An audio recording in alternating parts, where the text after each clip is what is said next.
Good morning students. एक बार फिर से मैं आप सभी का अपने इस वीडियो लेक्चर में स्वागत करता हूं। और आज मैं लेके आया हूं कक्षा 6 के अध्याय 7 का भाग 2। पिछले बार हमने पढ़ा था भारत के पड़ोसी देशों के बारे में, भारत के राज्य और राजधानी तथा भारत के बारे में संक्षिप्त जानकारी प्राप्त की थी, जिसमें स्थिति के बारे में भी मैंने आपको बताया था। और आज हम लोग चर्चा करेंगे भारत के भौतिक विभाजन के बारे में। तो आइए हम शुरू करें आज का अपना ये वीडियो लेक्चर। तो भारत में भौतिक आकृतियाँ अलग अलग प्रकार की हैं। जैसे भौतिक आकृतियाँ जैसे कि पर्वत, पठार, मैदान, तट तथा द्वीप समूह। उत्तर में बर्फ से ढका हुआ हिमालय जो है ना, वो किसका काम करता है? पहरेदार का, यानी कि संतरी का। संतरी कहते हैं हम पहरेदार को। हिमालय का संधि विच्छेद अगर करें तो ये होता है हिम प्लस आलय। हिम का मतलब होता है बर्फ और आलय का मतलब होता है घर, यानी कि बर्फ का घर। और ये जो हिमालय है ये 3 मुख्य समानांतर श्रृंखलाओं में बांटा जाता है। सबसे उत्तर में जो है उसे हम कहते हैं बृहद हिमालय या हिमाद्री, और इसी में दुनिया की सबसे ऊंची चोटी यानी कि एवरेस्ट चोटी है, यानी कि सबसे ऊंची शिखर एवरेस्ट यहीं पे है। उसके बाद है मध्य हिमालय या हिमाचल, जो हिमाद्री के दक्षिण में है, और सबसे दक्षिण में है शिवालिक। तो जो मध्य हिमालय या हिमाचल, ये इसमें बहुत सारी लोकप्रिय पहाड़ी स्थान है, जैसे कि कुल्लू, मनाली, शिमला, देहरादून, ये सब इसी मध्य हिमालय या हिमाचल में ही पड़ता है। उसके बाद भारत के दक्षिण में भारत का उत्तरी मैदान स्थित है। तो भारत के दक्षिण में हिमालय के दक्षिण में भारत का उत्तरी मैदान स्थित है। ये मैदान समतल तथा सपाट है। ये मैदान सिंधु, गंगा, ब्रह्मपुत्र तथा उनकी सहायक नदियों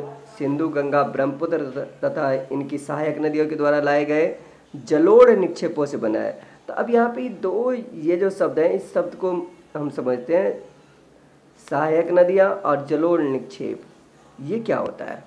तो इसको आप जरा यहाँ देखिए।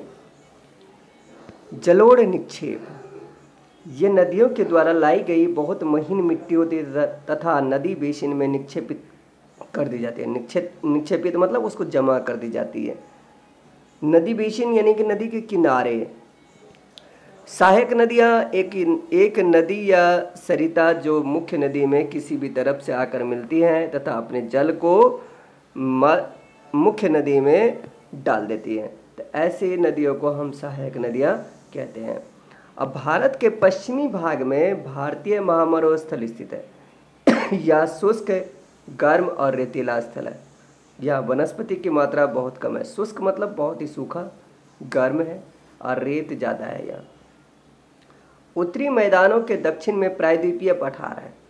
यानी कि प्रायद्वीप क्या होता है कि वह स्थल जो 3 तरफ से पानी से घिरा हो उसे प्रायद्वीपीय स्थल कहते हैं। तो प्रायद्वीपीय पठार, इसकी आकृति कैसी है? त्रिभुज के आकार की।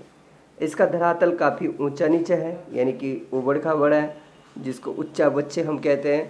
तो इस क्षेत्र में बहुत सी पहाड़ी श्रृंखलाएँ तथा घाटियाँ स्थित हैं। इसके उत्तर पश्चिम में अरावली श्रृंखला स्थित है, जो विश्व की सबसे पुरानी श्रृंखला है। विंध्य एवं सतपुड़ा भी महत्वपूर्ण श्रृंखलाएं हैं। यहाँ पे जो सबसे प्रायद्वीपीय पठार में जो सबसे पुरानी श्रृंखला है वह है अरावलिक श्रृंखला, और अन्य श्रृंखलाएं हैं विंध्य एवं सतपुड़ा। इन श्रृंखलाओं से होकर नर्मदा तथा तापी नदियाँ बहती हैं। कौन सी श्रृंखलाओं से? विंध्य और सतपुड़ा की श्रृंखलाओं से। ये पश्चिम की तरफ बहने वाली नदियां हैं जो अरब सागर में गिरती हैं। यानी कि देखिए, अधिकांशतः नदियां क्या होती है कि पूर्व की तरफ बहती है, जो बंगाल की खाड़ी में गिरती हैं। लेकिन नर्मदा और तापी ये नदियां पश्चिम की तरफ बहती है, यानी कि पूर्व से पश्चिम की तरफ। और ये कहाँ गिरती है? अरब सागर में गिरती हैं। इस पठार के पश्चिम में पश्चिमी घाट या सह्याद्री और पूर्व में पूर्वी घाट स्थित है। पश्चिमी घाट का विस्तार एक समान रूप में है, जबकि पूर्वी घाट बीच बीच में टूटा हुआ है और असमान है। इन पठारों में खनिज, कोयला एवं लौह अयस्क की प्रचुरता है। अब जरा हम इसको मानचित्र के माध्यम से समझते हैं।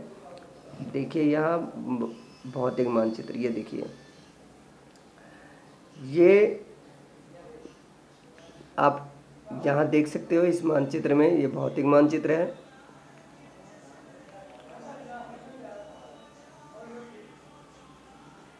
तो यहाँ जो है ना, ये है पश्चिमी घाट, ये देख रहे हैं, एक तरफ है, और ये देखिए छोटे छोटे टुकड़े यहाँ पे हैं।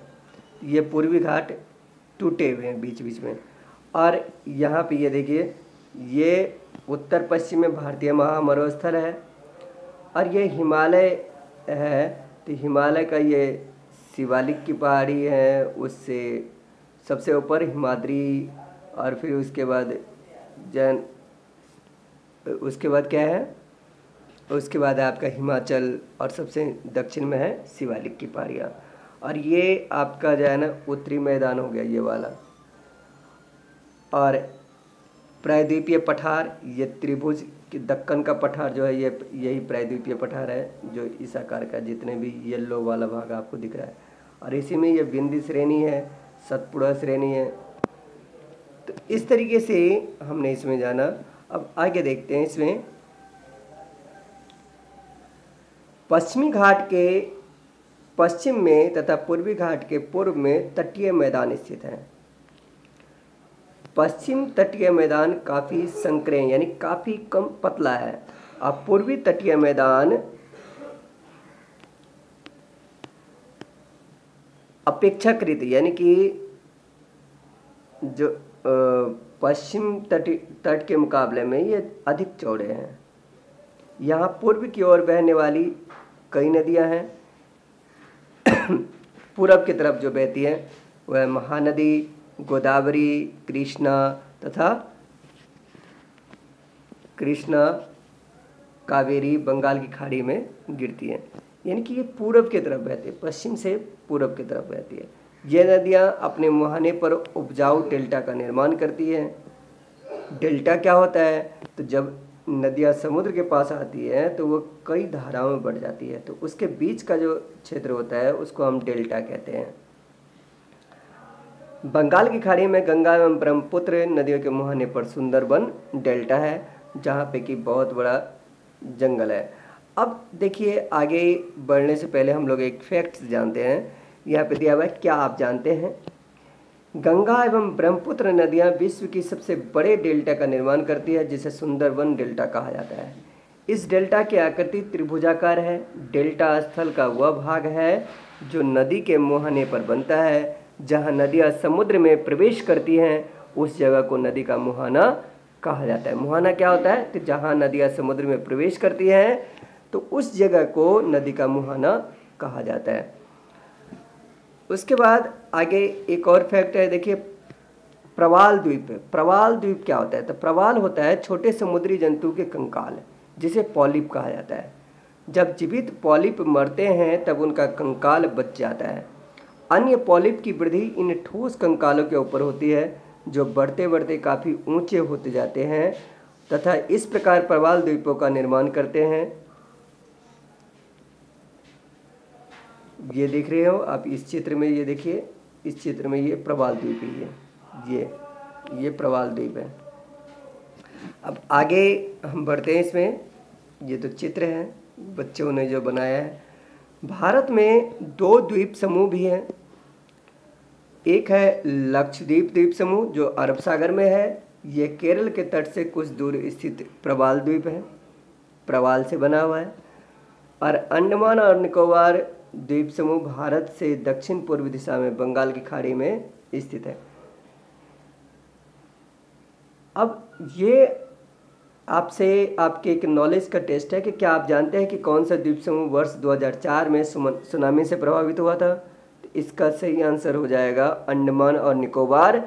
इसी का जो है ना इंदिरा पॉइंट जलमग्न हो गया था, कब, 2004 के सुनामी में।